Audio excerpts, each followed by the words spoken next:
Welcome all. इस video में Nifty और बैंक निफ्टी दोनों का एनालिसिस देख लेते हैं कल के लिए, क्योंकि देखिए कल वीकली एक्सपायरी भी है निफ्टी की और हम ऐसी क्रूशियल लेवल पे ट्रेड कर रहे हैं। मार्केट जहां पे अभी ट्रेड कर रहा है यहाँ से एक बहुत बड़ी अपॉर्चुनिटी बन सकती है। वो अपसाइड की होगी या डाउन साइड की होगी, वो आगे वीडियो में देखेंगे।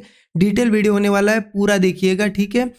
और आज के लिए क्या एनालिसिस किया था वो देख लेते, क्योंकि कल का एनालिसिस वीडियो जितने लोगों ने देखा और आज अगर ट्रेड किया होगा तो आपको समझ आया होगा कि इम्पोर्टेंस कितना होता है, इम्पोर्टेंट लेवल्स का। जो हम सपोर्ट रेजिस्टेंस निकालते हैं उसका इंपॉर्टेंस कितना होता है, क्योंकि मार्केट उसको हूबहू dot to dot market follow करता है। क्योंकि कल निफ्टी और बैंक निफ्टी में मैंने ज़्यादा कुछ कॉम्प्लिकेटेड नहीं बताया था आपको, सिंपल एक एक सपोर्ट लेवल यहाँ पे निकाल के दी थी और बताया था कि मार्केट रिस्पेक्ट करेगा तो उसी लेवल को करेगा, अदरवाइज अगर फेल होता है वहाँ से तो बड़ा सेलिंग मूव भी आ सकता है। और आप देखिए आज एग्जैक्ट जो कल हमने लेवल निकाली थी 24,380 की, हमने डिस्कस क्या किया था कि यहाँ मार्केट अगर थोड़ा भी नीचे आता है 24,380 पे आता है तो वहाँ से बाउंस बैक कर सकता है। और देखिए आज का ये लो चेक कर लीजिएगा आप, यहाँ पे भी आपको दिखाई देगा, साइड में आप देख सकते हो। देखिए 24,380 एग्जैक्ट बिल्कुल डॉट टू डॉट मार्केट ने क्या किया, आज का वही बॉटम है, ठीक है, और वही से ऊपर आया है। और बैंक निफ्टी में भी ये लेवल हमने डिस्कस की तो एग्जैक्ट बैंक निफ्टी में भी वही सपोर्ट फॉलो हुआ है। बैंक निफ्टी में हमने 51,100 की लेवल निकाली थी और एग्जैक्ट उसके पास या 4-5 पॉइंट ऊपर नीचे हो सकता है। मैंने कल भी बताया था आपको कि एग्जैक्ट लेवल हम निकाल रहे, थोड़ा सा 5 या 10 पॉइंट ऊपर या नीचे से मार्केट बाउंस कर सकता है। फिर भी आप देखोगे एग्जैक्ट उसके पास से मार्केट ने बाउंस लिया है 51,100 के पास से, ठीक है, 5-6 पॉइंट का फर्क होगा यहाँ पे सिर्फ। तो मार्केट में अगर आप सही से एनालिसिस करके अगर लेवल निकाल पाते हो ना, सपोर्ट या रेजिस्टेंस, तो मार्केट उनको रिस्पेक्ट करता है, यस। लेकिन देखिए मार्केट ने भले ही उस लेवल को रिस्पेक्ट किया, लेकिन आज आप देखोगे ना बैंक निफ्टी की एक्सपायरी थी, फिर भी बैंक निफ्टी ऐसा कहीं पे जा नहीं पाया, साइडवेज हुआ है। यहाँ पे आपको दिख रहा है साइडवेज हुआ है, मतलब हुआ क्या है, इस सपोर्ट के ऊपर कंसोलिडेशन बहुत ज़्यादा हुआ है, एक्यूमुलेट हुई है क्वांटिटी। कल एक बड़ा मूव भी आ सकता है, हो सकता है अपसाइड का हो या डाउन साइड का, उसके लिए हम लेवल्स डिस्कस करेंगे, ठीक है। और निफ्टी का भी सेम है कि यहाँ पे क्या हुआ ना, मैंने आज कहाँ प्लान किया वो भी बताता हूँ आपको। मार्केट ने मॉर्निंग में सपोर्ट लिया, ठीक है, सपोर्ट लिया, कोई दिक्कत नहीं, हमें इतना तो पता चल गया कि सपोर्ट ले लिया, अब हमें लेना है कॉल, ये तो क्लियर था। बट यहाँ पे सेटअप बना क्या, नहीं बना। मार्केट यहाँ से ऊपर गया, फिर से नीचे आया, थोड़ा फिर से ऊपर गया और इस लेवल के आसपास देखिए यहाँ पे थोड़ा साइडवेज हुआ और कंसोलिडेट किया। तो हमने क्या डिस्कस किया था कि अगर एक बार सपोर्ट बनाता है तो कहीं पे भी कंसोलिडेट वगैरह होता है तो कॉल लेंगे। तो यहाँ पे मैंने भी कॉल साइड का ट्रेड प्लान किया था। स्टॉप लॉस जो हमने डिस्कस किया था उस हिसाब से अगर आपने लगाया होगा, 20 से 25 पॉइंट हमने डिस्कस किया था, आपने यहाँ पे 20 पॉइंट का भी अगर लगाया यहाँ पे, क्योंकि ब्रेकआउट के बाद यहाँ पे भी स्टॉप लॉस लगाया, क्योंकि ब्रेकआउट फेल होता तो यही से होता ना, इतना नीचे लगाने की जरूरत भी नहीं थी, ठीक है। तो ये कैंडल, एक ही कैंडल कितने पॉइंट की है 60 पॉइंट की, तो वैसे भी 1:3 मिल गया, लेकिन एंट्री करना फटाक से 1:3 बुक करना पॉसिबल नहीं होता है। बट एक चीज़ आप कर सकते थे, एक बार 1:2 1:3 दिख जाए तो आप स्टॉप लॉस कॉस्ट पे लेके आ सकते थे, सो दैट मार्केट रिवर्स भी हुआ तो आपका यहाँ पे आज के दिन बिल्कुल लॉस नहीं हुआ है। यस, हो सकता है कॉस्ट टू कॉस्ट निकले होंगे, किसी ने बुक भी किया होगा, यहाँ पे साइडवेज हो रहा था, किसी ने यहाँ पे 1:1 पे 1:2 पे बुक किया होगा, ठीक है। मैं कॉस्ट टू कॉस्ट निकल गया, क्योंकि मैंने क्या किया, यहाँ पे जैसे ही ब्रेकआउट दिखा उसके बाद मैं वेट कर रहा था कि कहीं ना कहीं ऊपर जाए, लेकिन मार्केट जैसे ही ये ब्रेकडाउन देने लगा ना तो कॉस्ट, क्योंकि 1:3 के आसपास दिख रहा था छोटे स्टॉप लॉस के साथ, तो मैंने यहाँ पे स्टॉप लॉस कॉस्ट पे लगा दिया, तो यही इसी कैंडल पे निकल गया, ठीक है। देखिए दिन इतना कुछ खास नहीं गया है, ठीक है, लेकिन एक चीज़ इंपॉर्टेंट हुई है कि मार्केट जब हम जो लेवल निकालते हैं उनको रिस्पेक्ट करता है ना, तो कॉन्फिडेंस अलग होता है हमारा, क्योंकि वही कॉन्फिडेंस आगे आपको अच्छे ट्रेड लेने में हेल्प करता है, ठीक है। तो मुझे ज़रूर कमेंट में बताइए आपने आज के दिन क्या किया, अवॉइड किया या फिर कॉस्ट टू कॉस्ट निकल के, थोड़ा अपडेट दीजिए, सो दैट मुझे भी पता चलता है कि आपने आज किस तरह से ट्रेड किया है। और देखिए वीडियो को लाइक नहीं किया होगा तो जल्दी से लाइक कर दीजिए। अब चलिए देखते हैं कि कल कैसे ट्रेड प्लान करना है। उसके लिए मैं आपको सिंपल 15 मिनट चार्ट पे ले जाता हूँ। 15 मिनट का चार्ट यहाँ पे ओपन कर दिया है। अब एक चीज़ समझे, निफ्टी में कल एक्सपायरी भी है, ठीक है। इतना तो क्लियर है कि 24,380 का हमारा जो सपोर्ट था आज मार्केट ने टेस्ट कर लिया है, ठीक है। अब कल की ओपनिंग 24,380 जो है ना सपोर्ट लेवल है, कल की ओपनिंग अगर 24,380 के पास होती है ना तो बहुत बढ़िया रहेगा हमारे लिए। अगर यहाँ पे ओपन होता है और यहीं पे मार्केट होल्ड करके कोई ऐसा ब्रेकआउट बनाता है, क्योंकि सपोर्ट से ब्रेकआउट मिलेगा तो स्टॉप लॉस छोटा और टारगेट्स बड़े होंगे। स्टॉप लॉस कितना रखेंगे, बस हो गया 25-30 पॉइंट, टारगेट 1:3 मिनिमम होना चाहिए। देखिए स्लो मूव कर रहा है, आपको स्टॉप लॉस के हिसाब से 1:3 भी मिल गया, बहुत हो गया, ठीक है।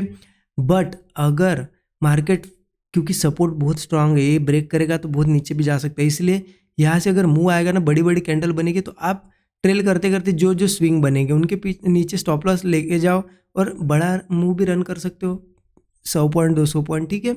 आपके हिसाब से आप टारगेट रखना, ठीक है। मैं कोई टारगेट नहीं बता रहा हूँ, क्योंकि ये बाउंस बैक बहुत बड़ा भी हो सकता है, छोटा भी हो सकता है, इसलिए कल का मूव और कैंडल्स देख के आप टारगेट डिसाइड करना, ठीक है।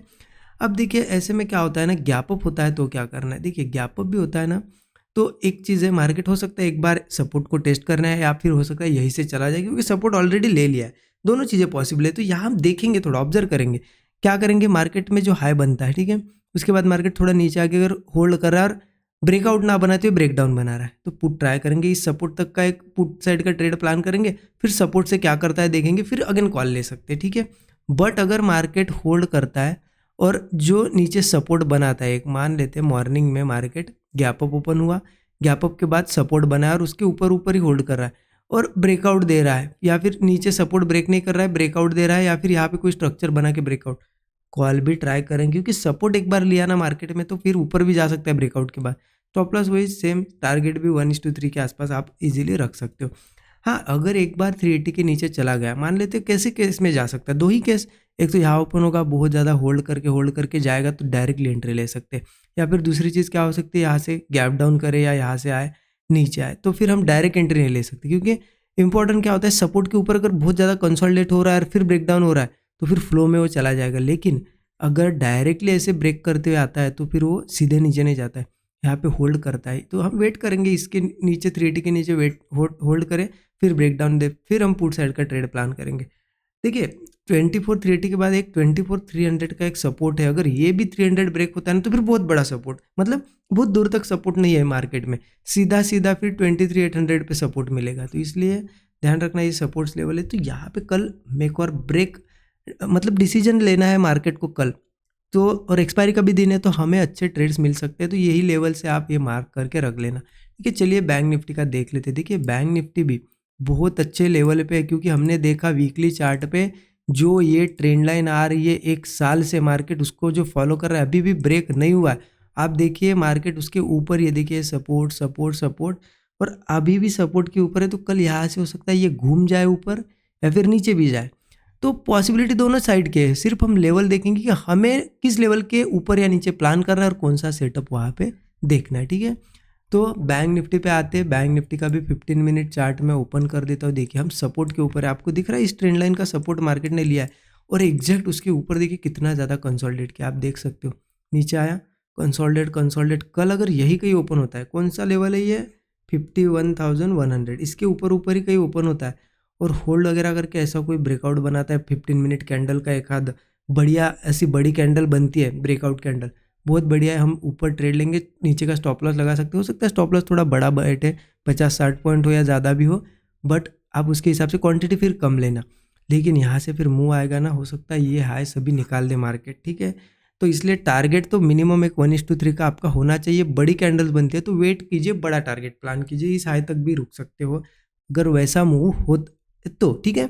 ये तो हो गई बात, अगर फ्लैट ओपन होता है, फ्लैट ओपन होता है एक अच्छी अपॉर्चुनिटी है। गैप अप होता है तो क्या होगा ना, गैप अप होता है तो हो सकता है एक बार नीचे आए या फिर यहीं से चला जाए, तो इसलिए निफ्टी जैसा ही करेंगे। गैप अप के बाद अगर हाई बनेगा और होल्ड करके नीचे ब्रेक करेगा तो एक पुट ट्राई करेंगे कम क्वांटिटी में। अगर नहीं वैसा होता है, मार्केट क्या करता है, गैप अप के बाद थोड़ा सा नीचे आता है या फिर एक लो बनाता है और उसको ब्रेक नहीं करता है और ऊपर ब्रेकआउट देता है तो कॉल लेंगे, या फिर यहाँ पे गैप अप के बाद कोई स्ट्रक्चर बने ऐसा और ब्रेकआउट बने, कॉल हम प्लान करेंगे। स्टॉप लॉस कितना होगा, वही ज़्यादा से ज़्यादा 50-60 पॉइंट। टारगेट आपको पता है बड़े टारगेट्स मिल सकते हैं, क्योंकि हम सपोर्ट के ऊपर है, सपोर्ट का अगर रिएक्शन दिखाई देना तो बहुत ऊपर भी जा सकता है। और वैसे ही सपोर्ट अगर नीचे ब्रेक हुआ तो समझ लीजिए मार्केट बहुत ज़्यादा सेलिंग प्रेशर में आएगा, क्योंकि अभी यहाँ पे बहुत होल्ड किया है। कल यही ओपन होकर कंसोलिडेट वगैरह करके 51,100 अगर नीचे ब्रेक करता है तो समझ लेना बड़ा मुंह नीचे का आएगा, या फिर गैप डाउन वगैरह करता है किसी केस में और 51,100 के नीचे ही सस्टेन करता है तो फिर मार्केट में ब्रेकडाउन पे हम पुट प्लान कर सकते हैं, क्योंकि ये इंपॉर्टेंट सपोर्ट अगर मार्केट में बाउंस बैक दे सकता है तो अगर वो सपोर्ट ब्रेक हो तो नीचे भी उतना ही जा सकता है मार्केट, ठीक है। 51,100 के नीचे जाता है तो सीधा सीधा मुझे 50,270 का एक टारगेट दिखाई दे रहा है, लगभग आप देखो 600-700 पॉइंट का टारगेट है सीधा। तो इम्पॉर्टेंट है मार्केट कल ओपन कहाँ होता है और उसके बाद किस लेवल को रिस्पेक्ट करता है और कौन सा सेटअप बनाता है, सभी चीज़ें डिस्कस की है। लेवल्स भी डिस्कस किए हैं, ठीक है, सेटअप भी डिस्कस किए है और वहाँ कैसे ट्रेड लेना है वो भी डिस्कस किया है। सिर्फ आपको क्या करना है, इन चीज़ों को फॉलो करना होता है। अगर इससे अलग कुछ बन रहा है मार्केट में तो सिंपल अवॉइड कर दो। देखिए, जो चीज़ें हम एनालिसिस करते हैं उसके हिसाब से मार्केट अगर काम करता है तो हमें वहाँ ट्रेड लेना चाहिए। हमने एनालिसिस किया और उल्टा अलग ही मार्केट कुछ कर रहा है जो हमारे समझ में नहीं आ रहा है, तो ऐसे टाइम अवॉइड करो। क्योंकि जब मार्केट समझ नहीं आता और तब जब हम मार्केट समझ नहीं आता और जब ट्रेड करते हैं, ठीक है, ऐसे में हमारी ओवर ट्रेडिंग होती है या फिर हम गलतियाँ बहुत ज़्यादा करते हैं और बड़े लॉसेस करते हैं। इसीलिए क्या करना है, नहीं समझ आ रहा है अवॉइड करो, समझ आ रहा है ट्रेड करो, ठीक है। आई होप चीज़ें आपको समझ में आई होगी, अच्छा लगा होगा एनालिसिस। और देखिए, लर्निंग जिनको करनी है वो डिस्क्रिप्शन में आपको यहाँ पे लिंक मिल जाएगी 13 आवर्स कोर्स की, उसे भी चेकआउट कर सकते हो अगर बिगिनर हो तो। 13 आवर्स कोर्स में यही चीज़ें सिखाई गई कि ये मार्केट में प्राइस एक्शन को कैसे रीड करना है, उसके बाद ये डॉट टू डॉट लेवल निकालने के लिए कौन से मेथड्स यूज़ करनी होती है, क्योंकि प्राइस एक्शन प्लस वो मेथड्स यूज़ करके ही वो डॉट टू डॉट लेवल आपको डेली मिलेगी। उसके साथ सबसे इंपॉर्टेंट पार्ट साइकोलॉजी कैसे बिल्ड करनी, सभी चीज़ें सिखाई गई। 13 आवर्स कोर्स जरूर चेकआउट कर सकते हो, वीडियो के डिस्क्रिप्शन में लिंक आपको मिल जाएगी। बाकी वीडियो अच्छा लगा तो जरूर लाइक करिए। Thank you so much everyone.